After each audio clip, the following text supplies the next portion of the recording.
To better understand concepts introduced in this course, we would like to take you through a little case study based on an example of a plumbing company. We will show you the process step by step, end to end, illustrating how to define the interim deliverables in each of the steps.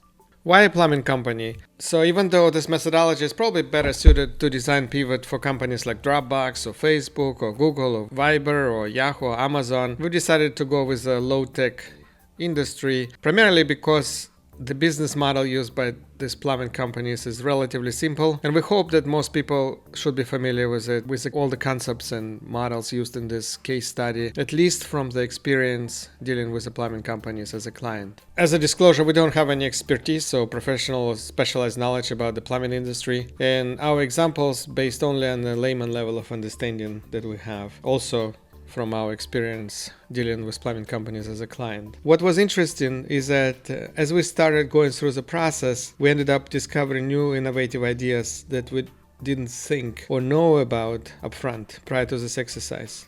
And as we started discovering new options, we ended up going through multiple iterations, further enhancing the approaches and final hypothesis for the final design of the pivot. So let's review the original model that most plumbing companies operate. They provide hourly services. For this case, we use the example of $105 an hour during normal business hours and $160 an hour for work performed after hours during weekends or nights. And in this example, we're going to assume that leads are coming through word of mouth, as well as clients looking up plumbing companies on Angie's List or Better Business Bureau or Yellow Pages. And we assume that this business have a website. And service requests and scheduling is handled over the phone. Somebody has to be at home to provide access to the residents. And after repair is completed, the plumbing company could provide a handwritten invoice and collect a payment at that time. And for this example, we're assuming the revenue of $82,000 in service revenues, which is from labor charges, and about $10,000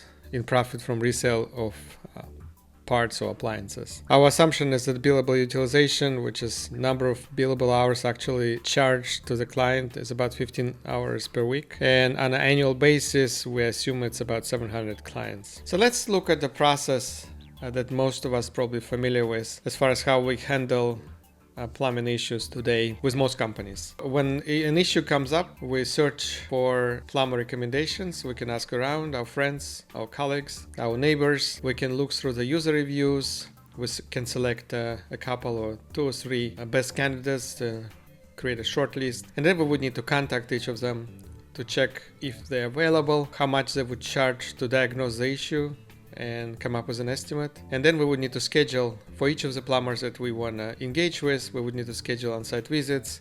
For each of the appointments, we would need to arrange the time from work, travel home, to let the plumbers in, to stay with them, and then collect the estimates for each of the plumbers we've engaged to diagnose the issue. And after we've collected the estimates from, let's say, 2 or 3 plumbers, we would select the plumber that we want to go with, schedule repair, again, arrange time from work, travel home to let the plumber in, to stay with the plumber during the repair, and after they complete the repair, we would make a payment. So it's a pretty straightforward process. Some of the steps may be changed or skipped, but an overall typical process that most of the clients of plumbing companies would go through. So now let's review stakeholder types. So we want to distinguish residential clients, I would say primarily homeowners, somebody who would be responsible for handling plumbing issues for their home. Commercial clients, we assume it's businesses who would need to arrange plumbing repairs for properties that either they own or they rent. Angie's List, it's a company that provides a platform for user reviews and ratings. Better Business Bureau, user review sites. Home warranty companies, for example, like American Home Shield, and real estate agents and property managers. That could be a couple of different scenarios. Some of the real estate agents just help landlords rent out the properties, or some of the real estate agents, they also help manage the property, collect the rent, and deal with all the issues that tenants may come up with.